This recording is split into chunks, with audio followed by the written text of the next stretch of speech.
Good day everyone! Hello guys! Kamusta kayo? Sana nasa maayos kayong kalagayan sa mga oras na to. Ayan, pasilip ngayon sa aking mini garden. Hindi ko pa pala guys natanggal yung mga barbecue stick. Ayan, sino nakaka-relate kung bakit meron ako mga barbecue stick dyan sa aking mga plants. Ayan, so hindi ko pa natanggal. Binalik ko kasi sila ulit dito sa pwesto nila. Sabi ko dito sila nakaka-receive ng filtered sunlight. Ayan. So, 'di ba sabi ko nung nakaraan maulan, mga almost 2 weeks, tapos mga 1.5 sila talagang nababad sa ulan. And sabi ko hindi pa nagpakitang sign si Red Angel, hindi ko pa talaga sila isisilong. Ayan. Pero so far okay naman si Red Angel. Ayan. Wala naman sumunod sa kanyang um, nag-brown na leaf. Ayan. So, kadarating ko lang kasi dito guys sa bahay. Kaya, ayan, hindi ko pa sila nalilinis. Pero nakapagtanggal na ako ng mga dahon. Ayan. So, mahangin. Tapos itong, ayan, ito lang ang kinaiinis kapag nalalaglag sa kanila ito guys. So, ang hirap anuhin. Talaga minsan nakasiksik sila dyan sa pinaka Tapos, sabi ko dahan-dahanin kasi pwedeng ma-damage. Lalo yung mga papausbong guys. Oh. Ito. Hasan na? Ayan. Ito.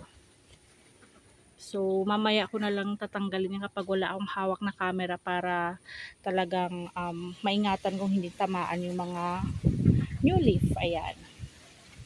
So, buti na lang ito si Big Apple. Akala ko, sabi ko, ba't ang tagal niya magkaroon ng bagong new leaf? So far, ayan na, meron na oh. Ayan, sa gitna. Ayan, may naanuhan pala. Mamaya alisin ko agad pagkatapos ko nitong video. So, natutuwa ako kasi, ayan, nakasurvive sila sa ulanan and yung dito sa filtered sun na dati takot nga ako na paarawan sila, ayan, kahit ganyan, masilipan ng araw. Pero ngayon guys, ang mga imported aglaonimas, okay na sila oh. See? Nag-take risk ako noon, sabi ko, yung maulan nga ay, pero kinakabahan din ako noon guys. Sabi ko, hala, baka talaga marutrat and mafungus. Buti na lang katulong ang fungicide and yung potting mix natin is may Rysal kaya hindi siya nag-retain ng masyadong water. Pero hanggang ngayon guys, medyo basa-basa pa yung soil mix nila. Kasi, kailan ba yun? Nung Sunday. Kakabalik ko lang sa kanila dito. Tapos naulan na naman kasi hindi ko agad na isilong. Umalis kami noon. Bumalik kami dun sa garden shop nga. Nung papauwi kami ng asawa ko, ayan, inabutan nga kami ng malakas na ulan. Sabi ko, ayan, kaya pagdating ko dito, basang-basa sila. Yung buti, nung Sunday lang umulan, ano na ba ngayon? Saturday. So, mag 1 week na after nun, hindi naman na umulan. Kaya okay lang. Nakasurvive naman sila. Ayan. So, itong si Red Suksum ko, ayan, may papasibol naman na siya na dahon, oh. Yan, may pinutulan na dahon yan, nagka brown spot. Mashi, kaya inalis ko na. Itong si Lovebirds, okay naman siya. Ayan, ang daming mga ito, mga isang kamay lang kasi ang gamit ko, kaya dapat wala talaga akong hawak na camera para talagang pagtanggal ko sa kanila is hindi ma-damage. Ayan guys, sabi ko kayo, meron akong mga barbecue stick dahil dito sa mga tiyanak na to, oh. Ayan, sabi na. Diyan pa talaga maglalaro guys, oh. Ay naku. Ang cute talaga nila. Buti na lang itong mga common ko, okay na talaga inapakapakan niya. Ayan, kaya yan guys may barbecue stick. Dahil sa mga tiyanak na yan. Sinong nakaka-relate? Ay nako. Tapos itong tingnan nyo si Doña Carmen, ang ganda oh. Nagmi-mutate yung dahon. Ang ganda ano guys, nagmutate siya. Tapos gustong gusto nila dito kasi nga may filtered sun and maganda yung air circulation. Hindi nga katulad dun sa dati nilang pinaglalagyan is bright light lang, ayan. So dito talaga nagustuhan nila. Kaya dyan na sila, ayan. Pero kapag talagang ayun, kapag umulan na naman na talagang sunod-sunod, ayan, isisilong ko na lang ulit talaga sila.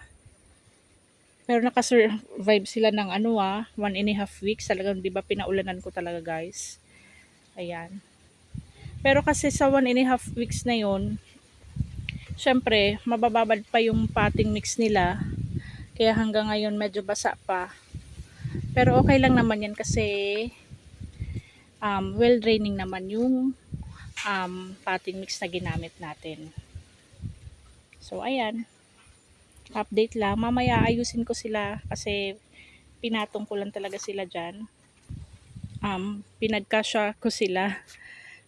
Kaya hindi pa talaga totally maayos. Pero okay lang naman yan. Basta ang importante sa akin is wala silang nadadamage sa dahon and walang fungus. Ayan. Kaya okay lang naman yan.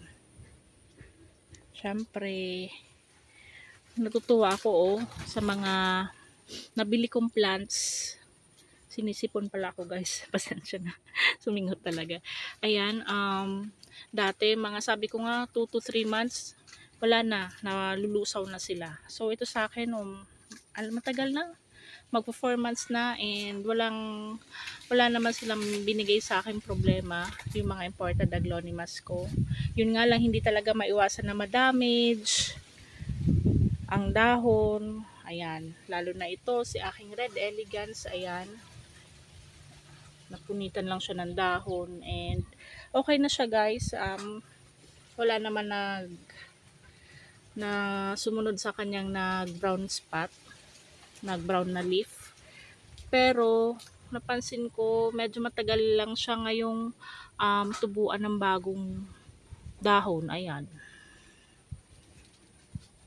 pero okay lang yan. Talagang minsan ganun talagang aglonema, minsan matagal magdahon pero kapag nagdahon yung sunod-sunod na. Ayan. So, sino pa ba? Itong si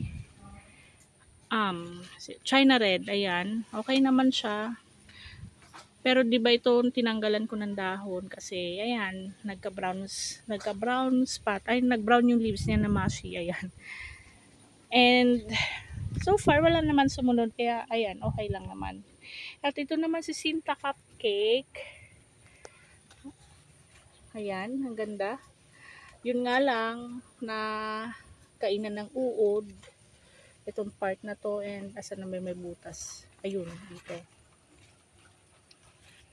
Ayan. Gusto ko kasi si Sinta Cupcake kasi napakaganda nito ng foliage niya and yung color niya. Kasi parang pastel yung color. Kaya ayan. And di ko na pala guys papahabain tong video na to. Magpapasalamat lang pala ako sa aking mga new subscriber at syempre sa mga dati nang nakasubscribe. Ayan. Maraming salamat sa pag-support sa aking mini channel. Thank you so much. Nakakatuwa kasi medyo dumadagdag na tayo and okay lang naman yun kahit hindi natin agad ma-reach pa yung ginugol natin. Okay lang yan. Huwag tayong magmadali. Darating din tayo dyan siguro soon. Ayan. Basta ako ina-enjoy ko lang. Nag-enjoy ako na share sa inyo yung aking mga aglonimas. Ayan, di ba? Nakakatuwa. Sana nagustuhan nyo itong video na to. Ingat kayo lagi guys. See you on my next vlog. Bye-bye.